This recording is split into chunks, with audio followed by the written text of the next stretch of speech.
good evening, y'all. It's the Ohm, sitting somewhere in the middle of nowhere, Odenwald, Germany, and it's unusual for me to be recording things so late in the evening. It's actually after 11 o'clock. So usually, I can get to sleep pretty early because I get up very early to do meditation, or my meditation practice, which actually will kind of tie into the thoughts that I'm thinking and hoping to unpack in this little bit of a one-take wonder. Anyhow, I was watching a YouTube video and it was titled The Dark World of New Age Gurus. And it's a documentary by a guy named James Yanni.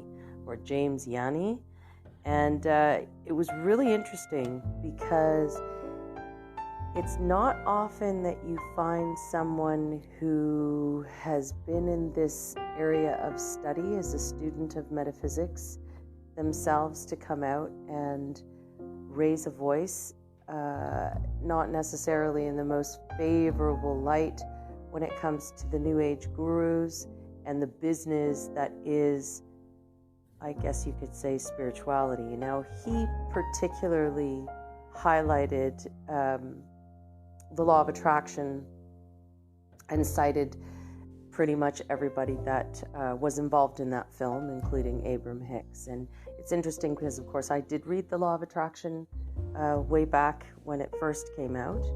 I was very excited because I had heard of this and had been long since on sort of my metaphysical adventure into the nature of conscious reality. Something that I guess I've just always been particularly fascinated with on a personal level, and eventually going into the field of work that I did in alternative health and wellness, with a lot of emphasis on mental health, emotional intelligence, coping with trauma, using energy and actually healing, hands-on healing, to learn and grow in my own ability to be what I strive to become a conscious embodiment of loving kindness and compassion. Not because I'm an angel, but just because I felt that most of the teachings seemed to be pointing me in a direction anyway when it came to sort of spirituality. Spirituality, morality, and ethics were sort of all fell under the same umbrella. But anyway, to go back to this documentary that I was listening to, he very much made some amazing observations. I will say that when I read The Law of Attraction myself, the red flags that were there for me as somebody who had been a student already for many years was that it seemed that this book only was concerned with one's ability to fill your own egoic coffers with, the perfect partner, the perfect amount of money, the best car, the nicest house. Nobody really talked about the other side, the non-tangible side, and reward for cultivating and growing for the purpose of your, expanding your knowledge and your sense of self and awareness. It's very difficult for the really unpopular teachers, I guess, are the ones who are not necessarily peddling a way to a better life, but rather shining a light on the possibility of a path towards a better sense of self and self-awareness and self-empowerment that does not come through a job. Understanding what peace is really, these are, I guess you could say, metaphysical soft tools that one develops from the inside out. And it isn't for the purpose of creating a better external world. It is actually for the purpose of mastering the internal one. So it isn't about having power and control over others, but rather mastery over self. That is the great reward for choosing to follow this path and, in itself following the teachings that come with that. Now, I think what this person was trying to highlight was that these teachers, these gurus, these new age, new thought gurus, they're not actually, I don't know why they call it new, because it's not new. The information is thousands of years old. It was never meant to be applied in the modern material way. I think when these teachings were generated, it was during a time when there was a far greater harmoniousness between humanity and life and the world at large. I think the really big problems with humanity really began as we inched towards the industrialized age, or the first wave of industrialization was probably our first,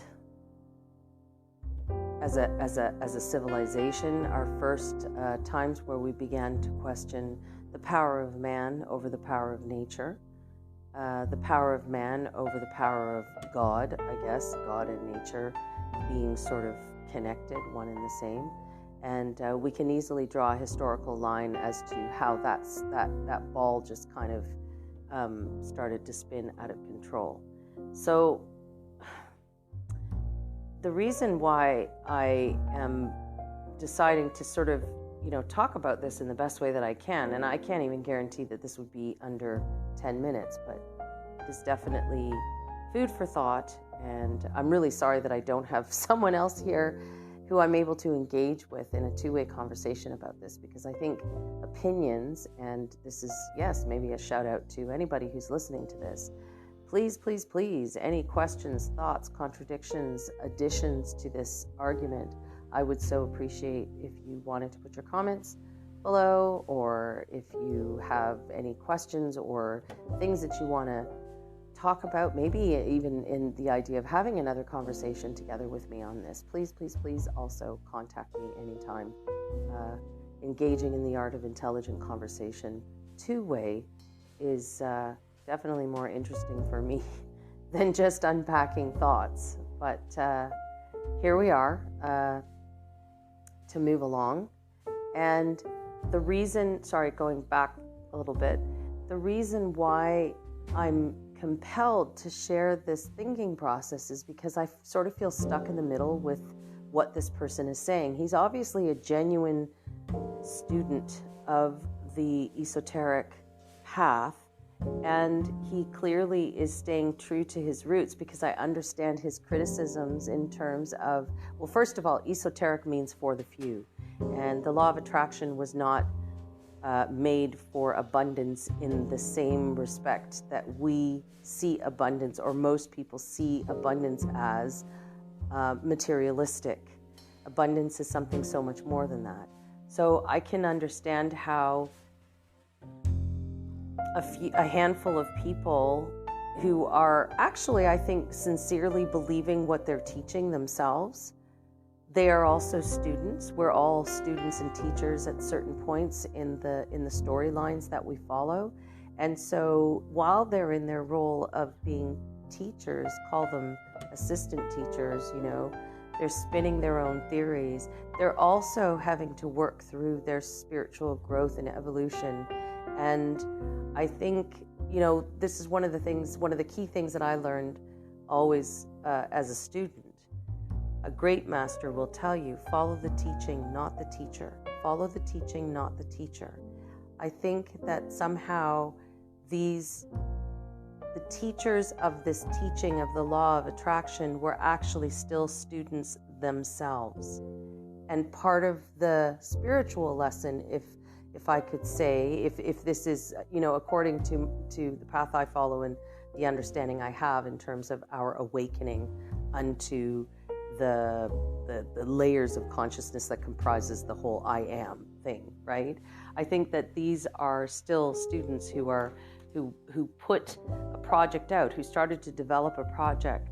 And I think that, yes, on a spiritual level, everybody is going to have, you didn't come here. It's true what Abraham Hicks teaches, that we didn't come here just for shits and giggles. We also didn't come here just to have everything comfortable. It's a dualistic world. We need to be able to experience pain in order to know its antithesis, right? We need to experience the dual nature of the emotional spectrum at any given point in time Because when you get out of the story and you're not identifying with what, the particulars of the story, but you are understanding that this story is presenting an opportunity for you to learn about I shouldn't say to learn, yes, to learn to master, I think, the emotional spectrum that comes with it, to know yourself and what your mind is actually capable of manifesting ultimately. So therein, yes, the law of attraction works very simply. What you focus on comes into view. On the other hand, if your focus is grounded in the idea of material wealth being the highest achievement that you will reach in this lifetime, then yes, you're going to use it for some pretty basic things. If your consciousness and your intelligence expands and you raise that awareness, you begin to realize that the material things, the spiritual warrior knows that the material things that they can acquire in life serve a purpose as a means to an end. The ultimate goal, the ultimate wealth is not something that can be counted in terms of dollars and cents. And I think naturally a lot of people just know that. So, I mean, in particular, this man was discussing how these teachers are extremely irresponsible for teaching fringe and pseudo concepts that do have, interesting roots in terms of the teachings and the research that go behind it, but there's no such thing as a quick spiritual fix. There is no such thing as wishing yourself. Well, actually, that's a lie too. See, there is such a thing as wishing yourself into awakening. But to do that, there are layers and layers and layers that one needs to uncover in terms of your understanding of the nature of your own existence, the purpose. One needs to come to a place, and I don't think anyone can actually teach you that or learn that in any other way but through experiential situations where you have something to compare. And this is where critical thinking then becomes very important in our spiritual journey, to understand that ultimately, and I say this to people all the time, there are only two things that are true in life. You are born and you will die. And the amount, or in this life, and the amount of time that you have in between is not a given. So if eternity, or the idea that based on the foundational laws of physics, which is energy cannot be created or destroyed, only transferred from one place to another, that means ultimately there's something to be true about those ancient texts that talk about this existence being nothing more than like a dream. It is an illusion. It is Maya. Some of the most ancient, and almost every single culture has similar viewpoints about the nature of our existence. As impermanent as it is not the be-all, end-all. And we know that now even through science, through quantum physics and experiments that we've done, dozens of experiments that we've done on consciousness transference. So that's kind of my thought unpacked with regards to the very, very delicate line between, well, first of all, pointing fingers and calling others charlatans is sort of also diving a little bit too much into the egoic story and feeling a need to sort of, waste time pointing out things that are actually irrelevant because there's no such thing as imperfection. I mean, this whole life right now is all about imperfection and returning to that state of perfection. I think that that's what the rhythms and the cycles are throughout our lifetime here. And the level of awareness that we gain from exploring that, and the empowerment that comes with that, I think is very much an individual to individual thing. So, it's easy to, I love watching these types of documentaries because it is so important to think critically, reverse engineer your own story and take a look at the patterns that are there, and in terms of if you're looking for some kind of meaning, what it is that you're doing here, what it is that we're learning here. Me personally, I think we're just here to master the emotional spectrum. I think this is like, some kind of brilliant simulation where we're put in real life. It's kind of like, live Sims. a little bit happier than the Matrix. But yeah, something along those lines, some kind of simulation that's allowing us to explore the layers of consciousness that make this particular existence possible. It's never ending, and that to me is I suppose what spirituality is, and law of attraction. I think is they made it into something, they tried to bottle, I guess you could say, magic or miraculousness, something which is just true to the essence of our divine nature, and they wanted to sell it so that we would be trapped in the confines of thinking that, money and boats and clothing and cars and this and that, castles and, islands in the Bahamas are what the epitome is that one can reach. And that is offensive, especially since life here is rather impermanent. So I don't get why you'd want to waste it all just acquiring stuff. I think the legacies that are left behind that last for thousands of years are not the castles and all the trinkets, but actually the teachings, the philosophies, the things that our fellow human beings have learned and handed down to us over history. And it would be nice if we could, finally come to a place where we can integrate all the knowledge that we have and use it towards continued proliferation for our highest and best. So, I suppose you could say, in some respects, those people who teach, the gurus of modern thought, I think that they're students themselves, like I say, and it's important for us not to forget about, don't follow the teacher, follow the teaching. If the teaching resonates with you, you know the difference between right and wrong. And the thing is that on our journey to awakening, there is no such thing really as anything other than mistakes in perception, and then the choice to change that when and if you're ready. It's beautiful. We're always free. There you go. That's it. That's my thought. Long-winded as it is. I guess we will see what may come next. So, without further ado, wishing everyone a wonderful, peaceful evening. And I look forward to the next one. Peace out.